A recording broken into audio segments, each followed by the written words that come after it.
I like to portray an Indian woman always on screen is because the way we are beautiful inside out, we are strong, we are passionate, we have compassion, we are kind, and we're very forgiving. Probably the situation in my family was such that there was a need of financial help that was, so I don't really get deterred or worried about what people's opinions are towards me.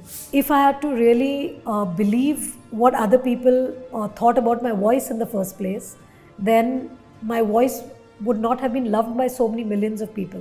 Women have this weird nature of feeling guilty at the drop of a hat. When I started my career, a lot of the cinematographers used to tell me that, Rani, the camera loves you. But I would like to say that I love the camera.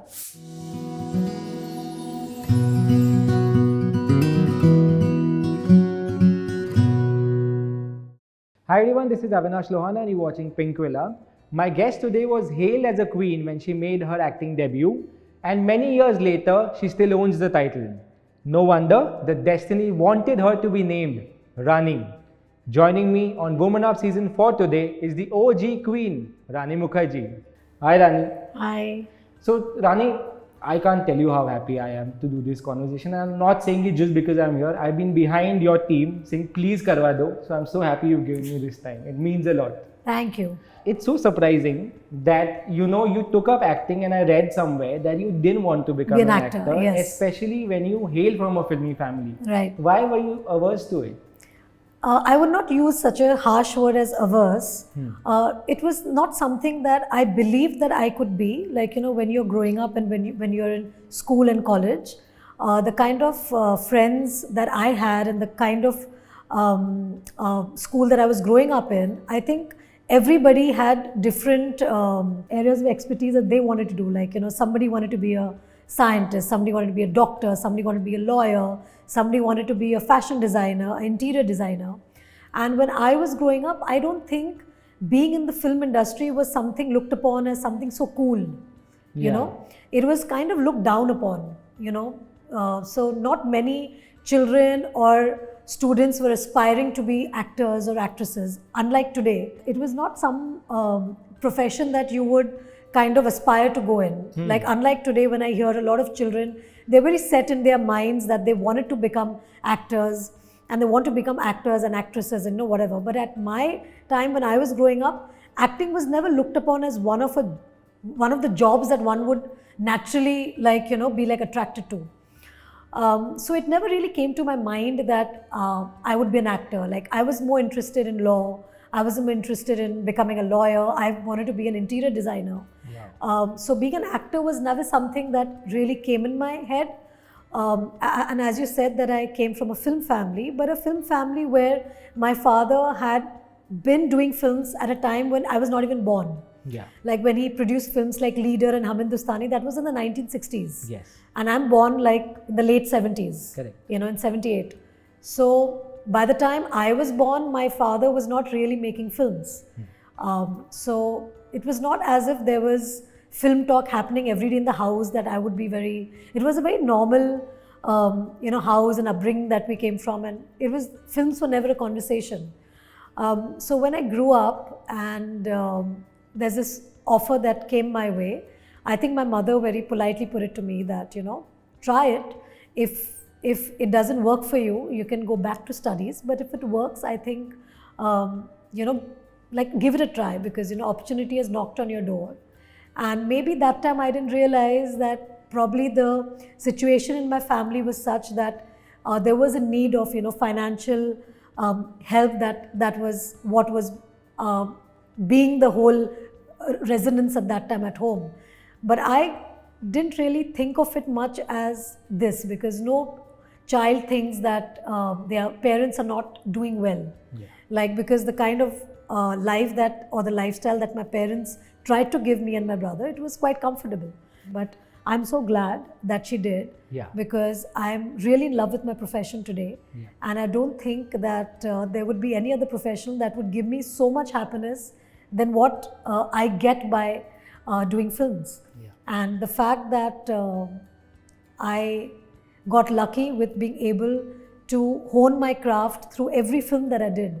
That was very truly special for me, because I realized that being in cinema, you have to be a student of cinema at all times. You know, there is not a single time in your life as an actor that you can say, yes, I have done it all or I know it all.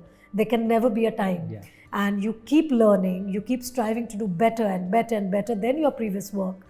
You keep learning from the people who you work with.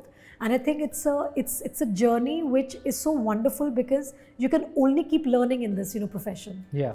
And I think I was a very good student in school, and I love the process of learning, because I get very excited when I learn something new. So for me, being in the profession really helped me to really learn so many different new things, different aspects of filmmaking, different aspects of makeup, different aspects of so many areas in our film industry, So that keeps me going, and that keeps me excited for the next day. I'm so glad your mother made that decision for you. Thank you. From then to now, winning so many accolades for being Rani Mukerji, how do you look at this journey? It's almost been 3 decades. Yeah, it feels almost yesterday actually, because I feel the same kind of love and excitement and energy when I'm on set. I think when I started my career, a lot of cinematographers used to tell me that, Rani, the camera loves you. But I would like to say that I love the camera. I love the whole process of filmmaking. I love being on a film set. I love the energy with which people are trying to create something.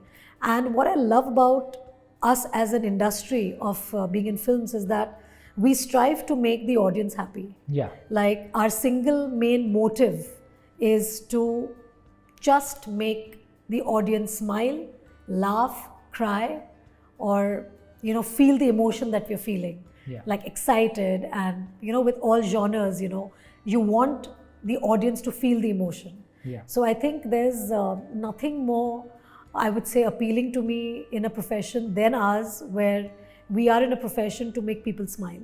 But Rani, every great journey have their own share of struggles also. और मैदानी तुम एक dialogue है कि औरतें जब भी field पे उतरती है, पेशा कोई भी हो, हमेशा उसी की काबिलियत पे सवाल उठाए जाते हैं. जी. When you started out, did you have to face a lot of opinions also? So the way I've always been in my life, luckily for me, the kind of person I am, I believe in creating my own belief and sticking by my own belief. So I don't really get deterred or worried about what people's opinions are towards me. Yeah. Because if I start looking into that, then I'll have to start living for other people rather than myself. So it's very important, not only as an actor, but as a human being, as a person, it's very important to live by your own principles, your own value system, and your own rights and wrongs. Yeah. Because rights and wrongs are, again, opinionated, and it is a very subject. Yeah. Like, it's on a subject that your right could be my wrong and my wrong could be your right, you see. So if I had to live by those rules or the aspects that what people thought of me, then I would not have been able to be an actor. Yeah. But what is important to me is to take the good and keep the bad in my mind, but not get carried away with that.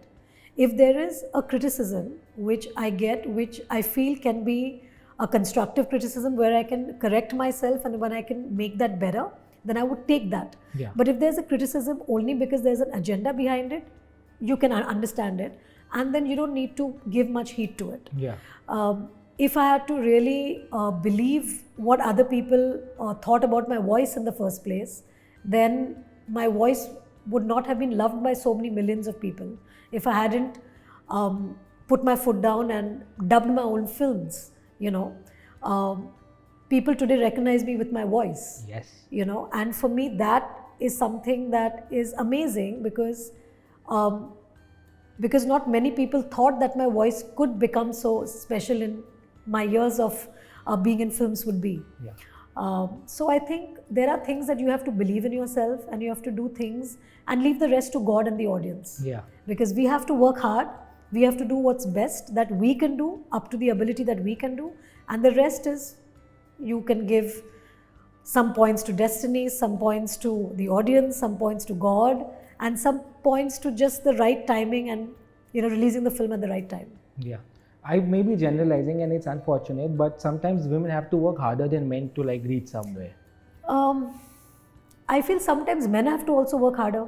So I would not give so much importance and say that only women have to work that doubly hard. There are so many fields in which men have to work harder too. Yeah. Like I'm saying, let's not go further away. But in my own industry, I've seen a lot of hairstylists who were female first, you know, and then the men had to come and prove to women that they also are good with hair. So it's not always like how you see it or how you generalize. I think in different professions and different fields of work, there can be different instances and different examples, you know. In some profession like in, you know, Mardani, where we are talking about Shivani Shivaji Roy, specifically when she says the line, she could have come up with the line because of her own experiences in her field. Yeah. You see? So she spoke, but we cannot generalize that statement and say it's always out there. Yeah. But in that world, I've seen in police officers, women command even more respect than men. Yeah. And it depends on what position they are in. Yeah. So it's like the hierarchy is set not by your gender, but it's set by in which position you are in. Yeah. And I think in every field today, I see there are women bosses as well. Yes. And in some places there are men bosses. So I think it's always a catch-22 situation, but I think it's kind of leveling and getting there. Yeah. Even with Maidan, you broke the stereotype of how women characters or even cop characters were portrayed on screen. Yes. You did that even back then. What was that as a challenge like? For me, I think with Mardani, what we tried to portray was how women cops are naturally, like, because when we did research and I met female cops, and they demand so much power, you know, when you meet them, like their aura is so strong, you know, and they're like really powerful. And like I always say that एक जो जिगरा होता है इंसान में, वो आपके body building से नहीं आती है, वो एक पावर होता है, you know.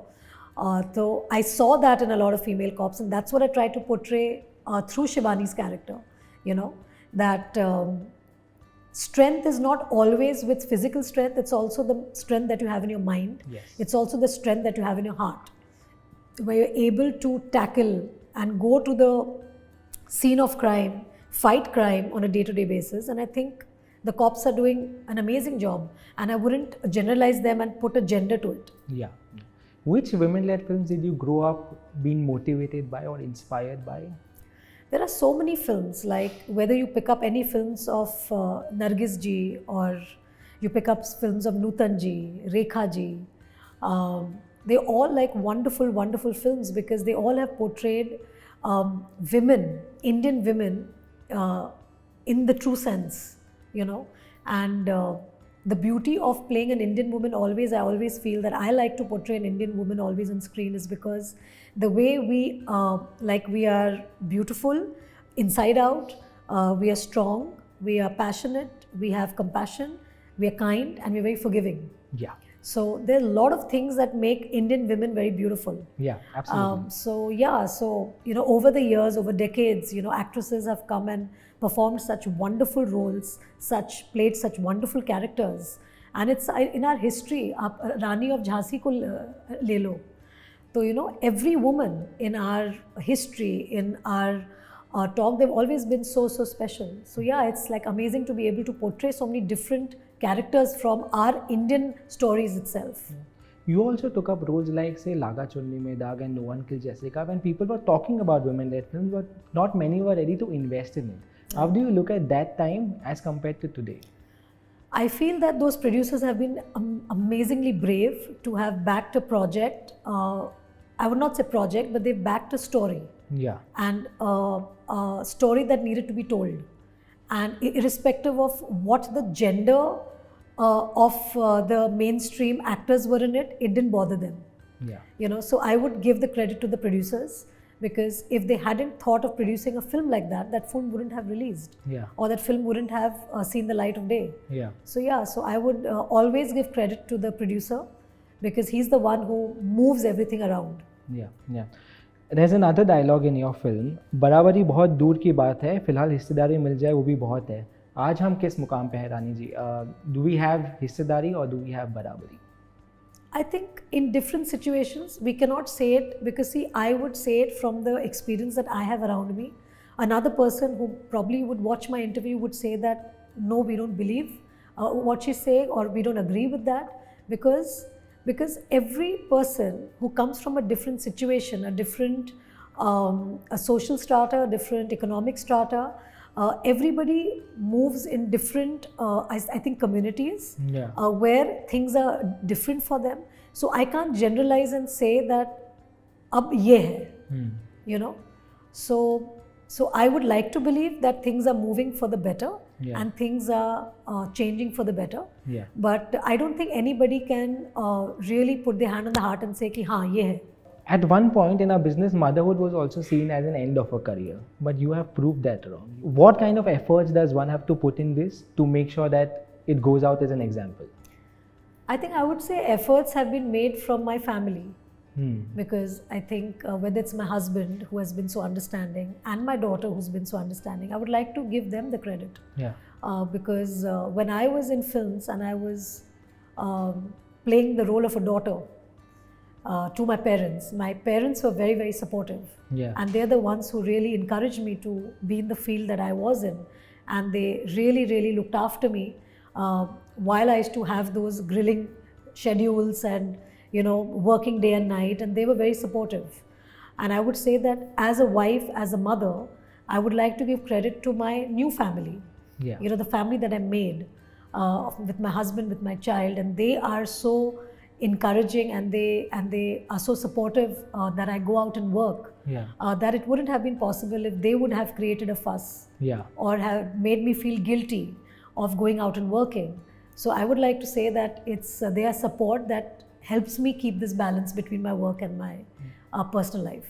You're absolutely right. I think when you have a supportive family, that makes at least 50% of the job easy there. Absolutely. Because then you don't because, you know, women have this weird nature of feeling guilty at the drop of a hat.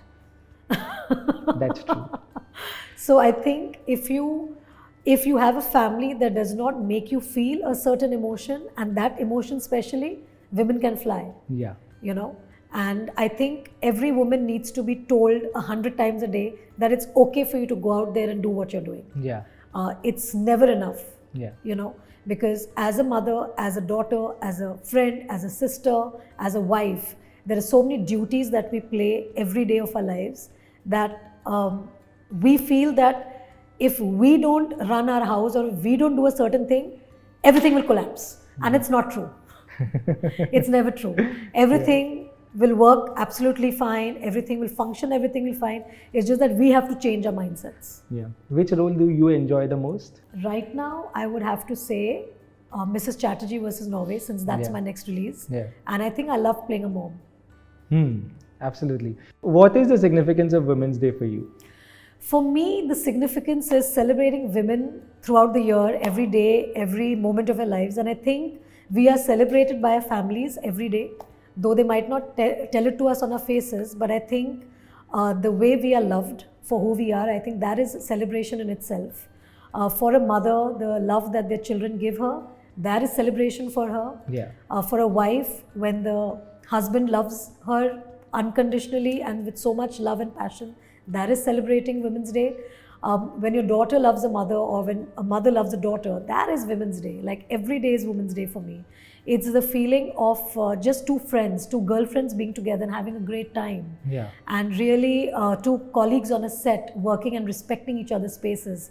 Everything, I think, is a celebration of, you know, womanhood. The fact that a woman can sit next to each other and talk to one another about their problems, which I think men don't do. They will shy away from talking to each other about their problems because they feel that it's less macho to do that. But women anywhere in the world can sit face to face and talk about their problems and not feel a thing, because they know that they'll get that ample support and the understanding from the other person. So I think Women's Day in a way is celebrated in our lives on a day-to-day basis. On Women's Day, maybe you get a card which is like really well written. I think that is a celebration, and it's one more like excuse to give somebody flowers and chocolates and a gift to make the other person feel special. So why not? Yeah. No, you're right. And women celebrating women is such a great feeling, I'm sure. But thank you, Rani. Thank you for this conversation. I'm sure so many people are watching this and so many people are going to get inspired by this. Thank you so much. Thank you. And Thank you so really much. thank you to Pinkvilla. And you guys have been doing some great work. And I know personally a lot of my friends are always on Pinkvilla. So more power to you guys. Yeah. Yay! Thank you so Okay. much. If you liked this video particularly, please like, share and subscribe to Pinkvilla.